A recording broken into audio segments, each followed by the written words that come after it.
Hello and welcome to a new video. I'm going to do a post-week surgery talk while I do my hair. I'm going to straighten it for Christmas tomorrow, so I'm going to do that and talk at the same time. I had my sinus surgery on the Tuesday, and honestly I was nervous going in, but I was fine. It's obviously heat protectant. I did put some on earlier before my hair dried because I did wash it, so it does have some on, but I just wanted to put an extra layer on. I went in the Tuesday and I literally ate nothing before going because you had to eat before 7 o'clock and I wasn't up before then, so I just ate nothing. And I went into the hospital at 1 o'clock and I still obviously had nothing because you can't eat before surgery. And when I came out, it was weird, like a weird feeling, because I came out and it was like I couldn't breathe properly, like I couldn't breathe through my mouth properly. So I was like coughing constantly when I had gotten out. But it came around like fine. I ended up being fine. I just kept coughing and I had a breathing mask on me, so my breathing wasn't the greatest. But obviously I just had sinus surgery, so I can't breathe through my nose and everything was left to my mouth, which clearly my body was having an issue with. After, I don't know how long I was in recovery for, but I basically got taken to surgery about 3 o'clock, into a different room where they put your IV in. And I said to the guy, I prefer it in my arm, on my left arm, because that just seems like the best place. It's my non-prominent arm, and that's kind of like the weaker arm, so, put it there.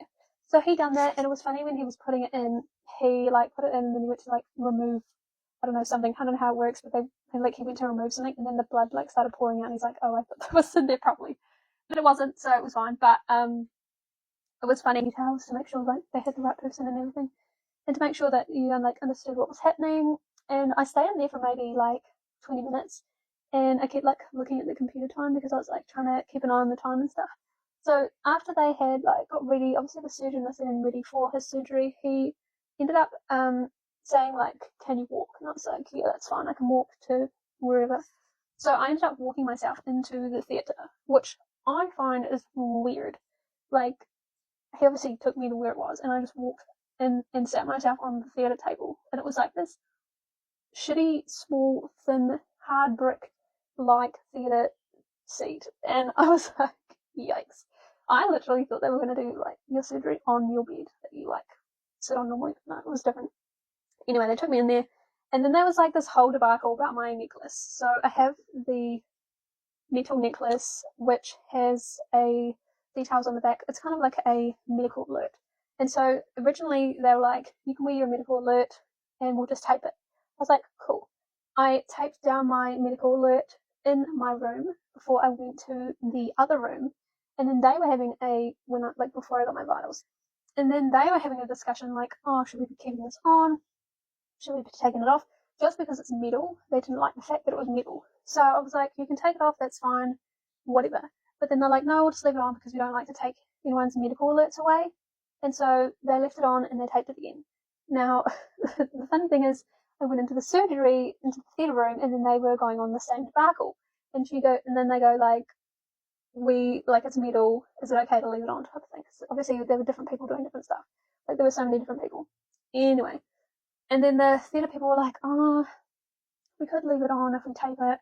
And then they're like, oh, and then I was like, you can take it off if you want. I don't care if you take it off. Yes, it's my medical alert, but I'm in the right hands, right? So they already knew everything that was on there. So it didn't it wasn't life-threatening that I didn't have it on. But I was like, you can take it off, that's fine, and then just put it on afterwards. So I think they ended up taking it off when I was in there. And obviously I was on the bed at this point, so I was slowly getting put under. So I blacked out after that. And then I woke up in the recovery area, which then I started coughing and stuff because I clearly was struggling to breathe. I don't know, something about when I woke up my breathing was just not there. But I got there in the end. I don't know how long I stayed in the recovery area for. And then they're like, do you want some ice blocks? Because I was like, oh yeah. Because I woke up feeling fine, fine besides the fact that I couldn't really breathe. I felt no nauseousness at that point, into the recovery. I had no nauseousness. I had no sore throat at that point. I wasn't in pain in the recovery state area anyway. And however long I stayed in there, but then I kept getting asked if I wanted like a ice block, and I was thinking, I can't eat ice blocks, they've got sugar in them. Like, I kept saying no. I didn't explain why I kept saying no, but I just kept saying no to the lady. I hate doing the opposite side, this is really unfair. Anyway, I just kept saying no to the ice blocks. And then after a while, they took me back to my room, and then I just kind of recovered in the room, where I kind of just literally felt so dazed. I just basically slept the whole time. Like, I just kept coming in and out of sleeping, because obviously the nurses kept coming in and out of your room. And so I just kept sleeping most of the time. My partner dropped me off at the hospital, and then my mum came in after she finished work that day. So it was basically like when I was waiting in the room before my surgery, she came in. So we ended up spending time in the room just talking before I went into my surgery. Came back, I was alone. Well, not alone, but I was in there like by myself, and then my partner came that afternoon to like visit me, because obviously I had to stay overnight, which is really weird because I've never, well, actually that's a lie. I have stayed overnight, but it was in a public hospital, and that was when I was a kid. But this one I had to stay overnight in a private hospital, which is fancy. But after that, I literally didn't feel like eating. I felt kind of just like I wanted to sleep, I wanted to recover, and it was really weird. But I didn't feel any pain at that point. I didn't really feel like eating, and the options they gave me, I was like to them, I was like, I'm gluten-free, I literally eat sugar-free of everything, sugar-free, you know, I can't have sugar, basically. And so they were like, cool, see what they've got like prepared for you, because I did say there are applications, like the forms that you fill out before you go into the hospital, like what you can eat and stuff. And so I had my dietary requirements on there. So they're like, oh, I should have tied the bottom up first. But like, we'll see what they've got for you. And the lady came back with some yogurt, Greek yogurt. I think it was Greek yogurt. I'm hoping it was. The thing they brought in was sandwiches, which I thought was funny because I said like I can't eat bread because it's got sugar in it. So I was like, well, I can't eat the bread. I also didn't really feel like eating, and like I go through a thing where if I get sick and I don't feel well, I just lose my appetite. Like I don't want to eat at all. So I wasn't really wanting to eat anyway. But I ended up eating the yogurt, which was like a little ass portion. It was probably maybe like not even half a cup, probably like quarter of a cup. And that was me for the night. I had the yogurt, and then I went to sleep, and then they woke me up like every 30 minutes for a while just to do my vitals, because they were checking your blood pressure, the temperature, and whatever they put on the finger, whatever that checks, they were checking that. I don't know if that's oxygen or what, I don't know. They were doing the finger one, the arm one, so I literally had the arm thing on like all night until like early hours in the morning, so I just slept with the thing on my arm, which was fine. But yeah, they came every 30 minutes until like early hours, and then they started coming in every hour to check me to see like everything was fine. From what I know, everything was fine. Sometimes they would be like, oh, your oxygen's a bit low, like take some deep breaths, and then it would be fine, which is kind of like what they were telling me when I came out of the surgery. But otherwise, fine. I think it was about like 2 in the morning or something. I don't know, like that night I started getting like a really sore throat, and the lady did say prior to the surgery that I could get a sore throat because they do put a feeding tube down you, just so that you can breathe during the surgery, obviously. So I started to get a really sore throat through the night, and I was like, do I ring the bell? Like, what do I do? Because I was like, I can't sleep because I'm in pain because it's like, I've got a sore throat. And keep in mind, my nose didn't feel sore at all at this point anyway. My throat just felt really sore, and I was like, what is going on? So I think it was about 2:33 in the morning. I can't remember. I'm pretty sure it was 2:30 or 2 to 3, whatever. Between that period, I got a sore throat, and I was like, I need some medication, because they kept just giving me, I think it was Panadol, to be honest. I think they were just giving me Panadol during like every 4 hours or whatever. I ended up buzzing the bell because I wanted her to come in and like help me with my sore throat. So I buzzed the bell, and she came in, and she looked so mad. Like, she was like, what the fuck do you want? Like, it gave me that vibe, and I was like, I've got a sore throat, kind of. I mean, she probably wasn't, but like, she gave me that vibe. I was like, I've got a sore throat, and it's like not getting better. So she ended up going, okay, well, I'll go see what I can give you. And so she left and came back with this other nurse, and she like checked my name. She's like, what's your name, date of birth, blah blah blah, just to make sure that it's you, kind of thing. They do this quite a lot. They did this before I got into the surgery as well. It was like, cool, we're going to give you this tablet. I don't know what the tablet was. It was a little white tablet. Couldn't tell you what she gave me, but it helped, which is the main thing. Look how much regrowth that is. The tablet, and then I was fine until the morning, which was about 5 o'clock. She came in and she started saying, you need to eat this ice, you need to eat this ice, you need to have the ice on your forehead, well, not your forehead, like your nose or your bridge, and then you need to put ice on the back of your neck. And I was like, okay. And so, mind you, I had been cold. It didn't feel like it was affecting me in the fact that it was making me cold, so that was good. And I literally sat there trying to eat this glass of ice. Well, she said to eat as much ice as you could, and so I was trying to eat this ice and trying to melt it in my mouth while feeling weird. I don't know, it was a weird experience eating ice in the hospital for half an hour. Anyway, I ate as much ice as I could, and she seemed to be happy with the amount that I ate. So she was like, cool, we're going to do the packing removal. So the ice basically clots your blood so that when you pull the packing out, it doesn't just gush everywhere, which is what we want. We don't want it to just, it'll be a nightmare.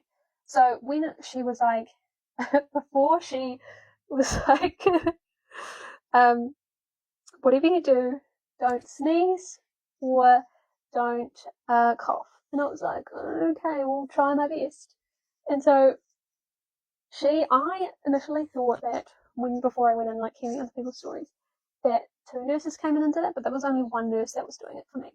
So she grabbed the dangly things, I don't know what you call them, strings, and she pulled those packing out so fast, and I can still feel like, when I think about it, I can still feel the pain of what it feels like, but she just goes, and you're holding this like cup thing in front of you to catch it and to catch anything that comes out.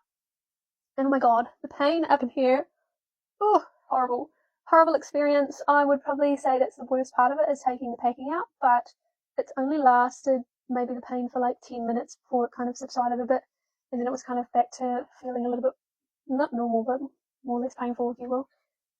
It was horrible, and I say that would probably be the worst part of it all, is taking out the packing. After that, I went back to sleep for what I could anyway, because it was obviously really early in the morning. And I don't know why they do it that early. I think it's just, she goes, you can't, I missed a freaking detail in that story.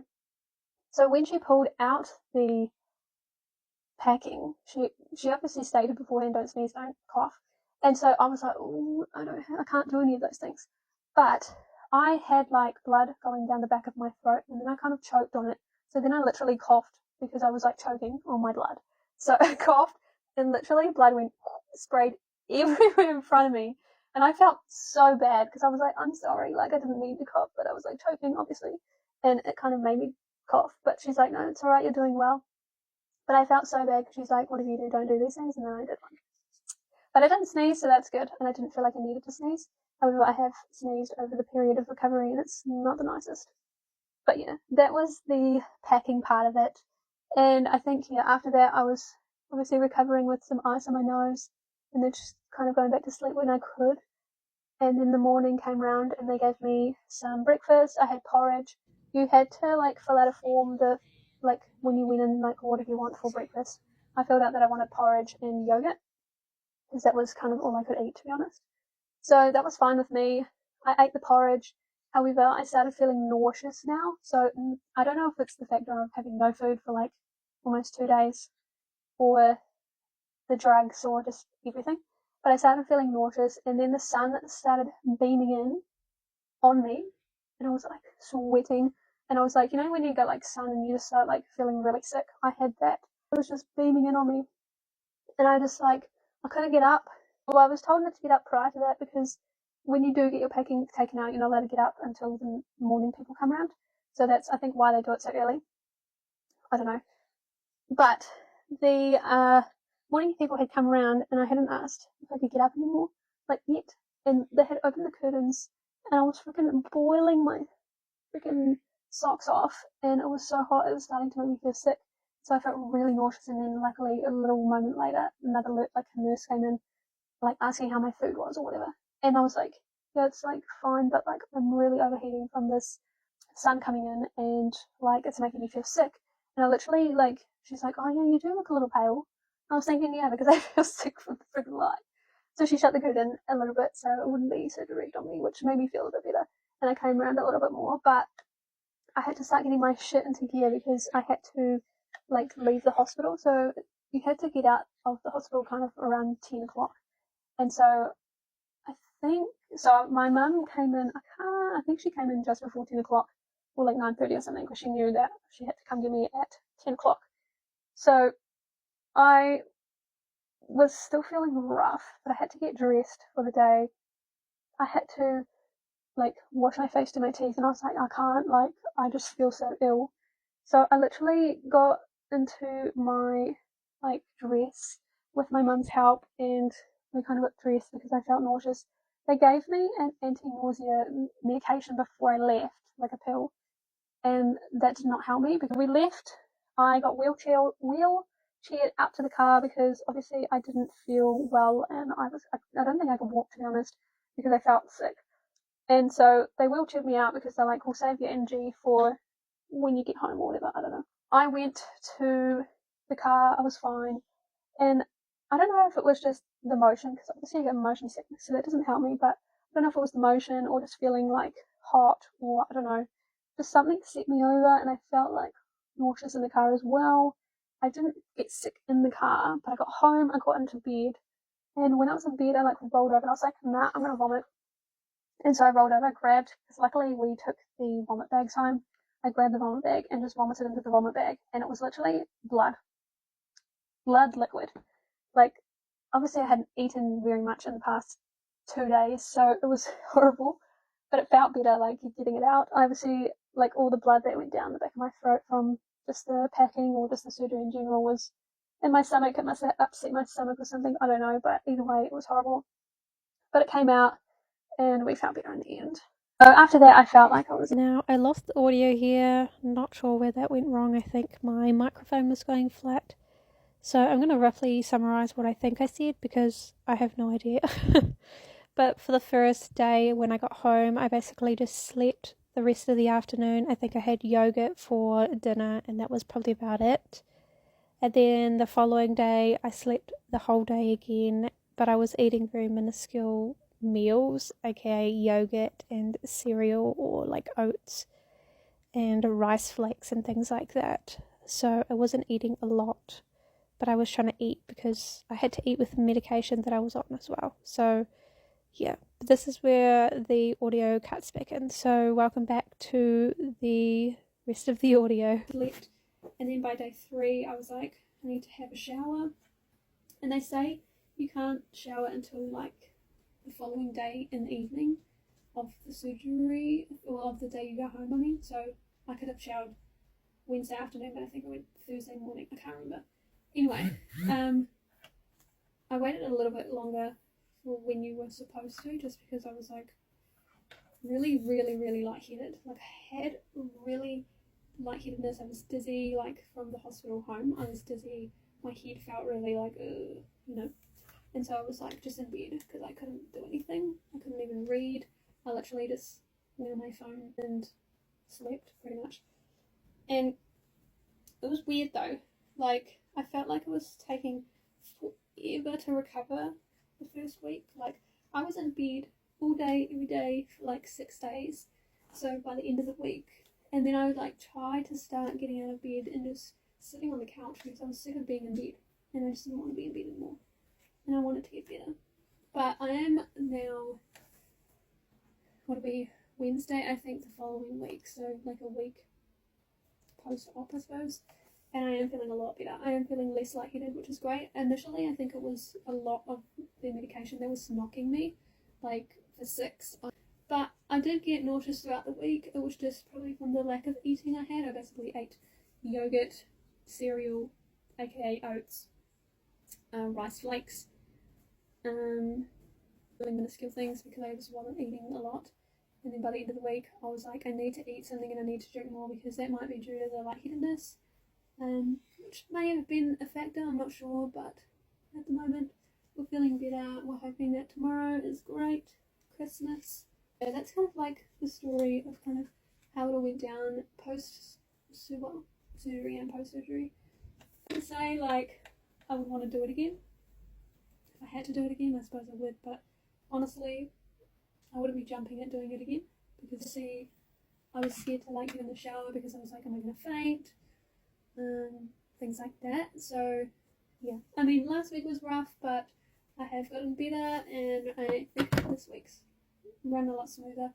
I do obviously get bleeding nose still, like spotty, but for the most part it's fine.